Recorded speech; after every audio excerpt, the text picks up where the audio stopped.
Hello and welcome to another tutorial by me. I'm just going to be thanking everyone for subscribing to my channel and making learning possible for themselves. Thank you very much. I hope you're going to enjoy this new one. So in this new tutorial, I'm just going to be teaching you how I made the uh, the cut Okay, let me just show you a visual. So I'm just going to teach you how I made this uh, slice through of this metallic cut logo of this metallic word. So let's just jump into this tutorial and get started. So the very first thing I'll do is create a new document, cut, and then click OK. And the next thing is to select the type tool and input the word cut and make it a big word by holding shift to constrain your angles. Then the next thing is to I'll make it an uppercase and change my typeface to Helvetica bold. I think I like Helvetica bold, but it's not bold enough for me. So let me choose something as bold as that. Okay, so let me use this. Hold on, let me find something bold so we can get. I think I used. Not sure. I've forgotten the font family I used. Uh, Still searching. I think I used need something bold, so let me use this. No, that's already cut on its own. Let's get something big and bold that you can use to.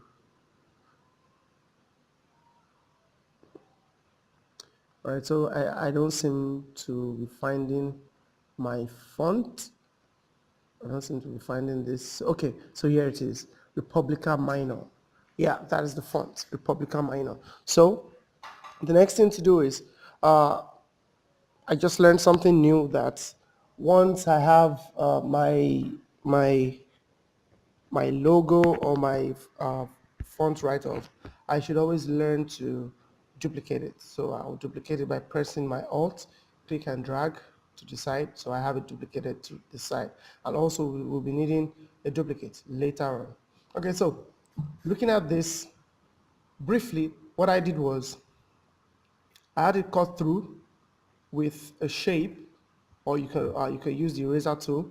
Also, I gave the outline a bit of a gradient. So it punches it out as a metal, and then I dropped a metal that was masked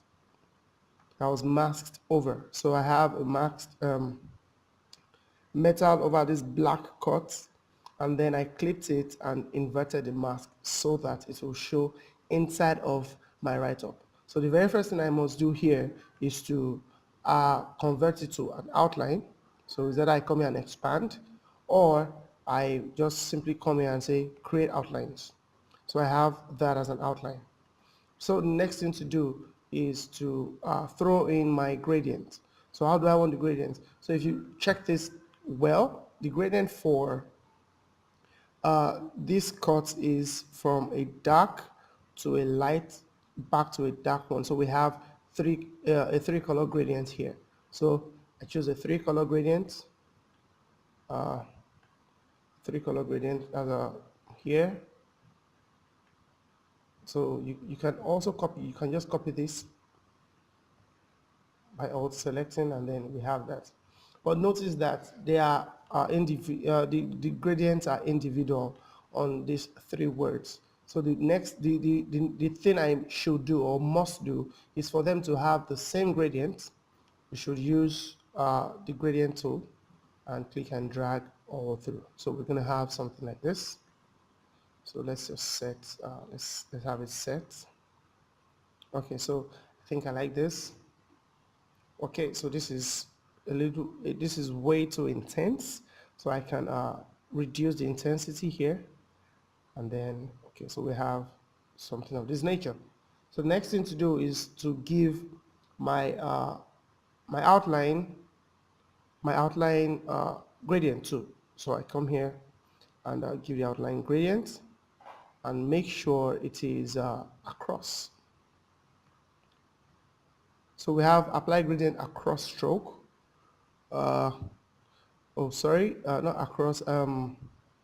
Apply it within the stroke. So I'm going to have something of this nature. So if I increase the stroke, you're going to see how it's going to look like. So let me increase the stroke. So this is how we have, this is how the stroke will be. So we have it uh, along the stroke. It's gonna apply it along, as the name implies. So we have, as the stroke moves, it applies it like from dark to light to dark. So dark to light to dark. And then also we have across. So it applies it like, it makes it more extrude. We don't want something like this. So let's go for along, which is say within stroke, which simply goes from dark to white to dark. So we have dark to white to dark. All right, so but if you see, if you check it through, the light is coming, here is lighter, the middle here is lighter, so we have to change the angle of the stroke. If you see the stroke, it's coming dark, light, dark. Here from this middle point is supposed to be light, so we change the angle to 90, and then we have something of this nature. So we have the dark light, or we can even make it 120. Can make it a 120. So you have the light, because the distribution of light on metal is not all absolute. That way is not absolute as we think it is. So all right, so we have that. So something to look like this. So we have it light here and light here, and then darker by these edges. So it suggests, so we have it here too, light and dark, light and dark. So it suggests, so you can do it this way. So the next thing to do is one of my favorite parts is to pick my razor tool and cut through, and then I have my cut. I can do that and cut through and have my cut. Or just simply pick my rectangle tool, pick it up, and then I'll just turn it to that to 45 degree or whatever angle you want to use, and then come to objects. Excuse me.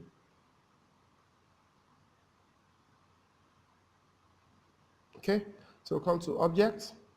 It says path, divide objects below, and boom. So we have the objects below divided. All we have to do is to ungroup and then begin to delete this one after the other. So you can do it this way or the eraser way, but I prefer the eraser way because it's simpler, it's easier. But this method for the shape makes it easy for you to reposition your angles. But I think I like the previous angle I made with it. So let's just redo. Okay, so pick my eraser tool and just draw through. So any way you want to draw, just make this. Okay, so I have that. So it's almost the same thing as what I have in the previous cutout. So the next thing to do is to import my material, my material. But before I do that, I'll copy this out again because we're going to mask with it. So we're going to mask with this guy. So I haven't copied out and set aside. So the next thing to do is to import in my material. So I just place, let's place, and let's look for metal. So I snapped this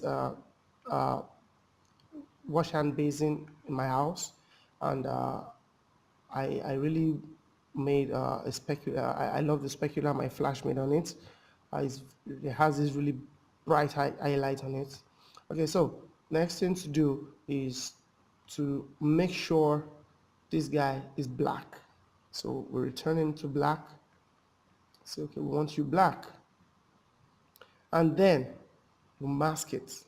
So clipping mask is like you're covering one place so that you can paint another place. It's as simple as that. That's the basic explanation of masking.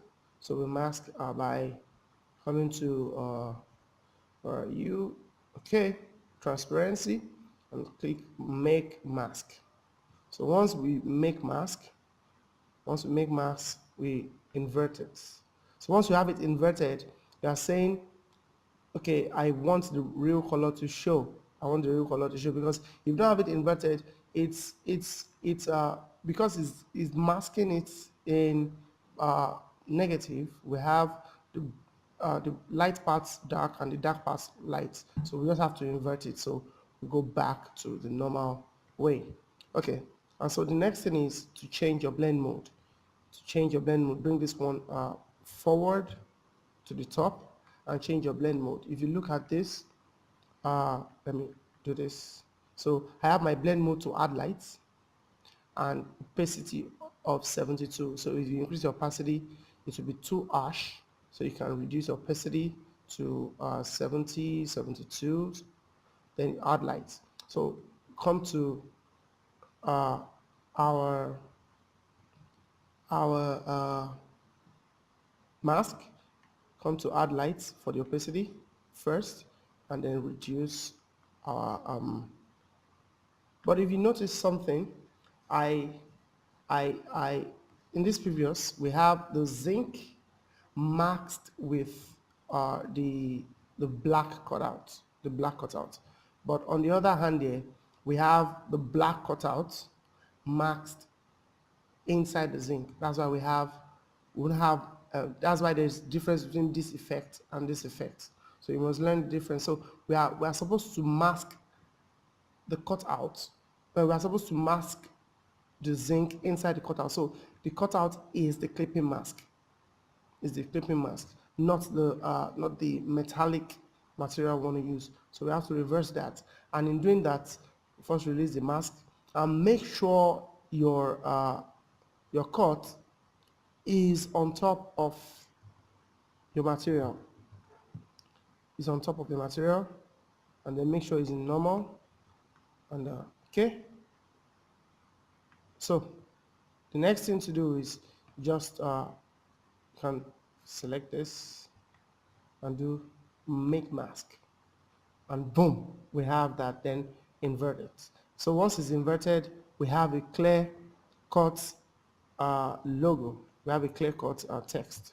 So let's make sure it's placed on it. So to do that, just select the two and come to align center, and I don't know why it's not aligned to center. Oh, it won't align to center because of my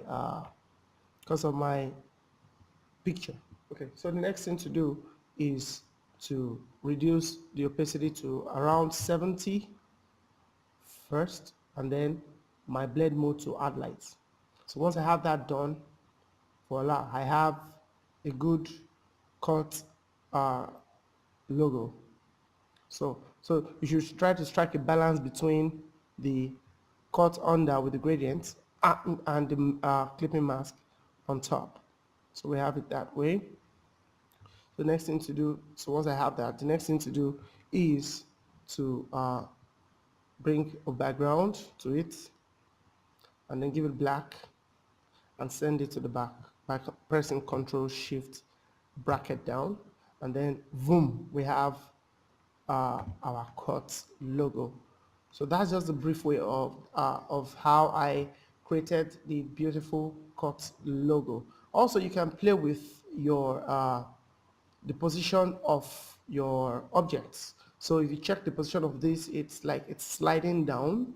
like immediately you cut it, so it's sliding. So next I can just come here and start messing with it. So I can let me lock this. So I can come here and pick this guy, or to release my clipping mask first. To release it, and then I pick here, I ungroup, so I can pick these guys and do 1 2 3, right?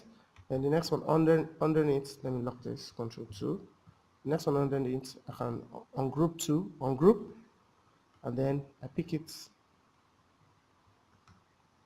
1 2 3 4, and I go 1 2 1. Okay, so I have that there. So the next thing I do is just to unlock everything by pressing Control Alt 2. Unlocks everything. I pick my my mask black, group it back, then pick my picture, my metal, and then make mask and invert it. So we have our cut logo. That's the way we like it, the way we want it. So I've come to the end of this tutorial. I hope you learned something from it. I hope you learned a lot out of it. So I just thought so to making a recap, I just taught you how to use the eraser tool to cut through text, and also how to mask. So that's the way to mask in Adobe Illustrator. And also I also taught you how to well, doesn't matter. So you know what you learned. So I've come to the end of this tutorial. I would say thank you for your time. Thank you for wanting to learn. You can like the video or post a comment, and please don't forget to subscribe to my YouTube channel. See you next time. Have a great day.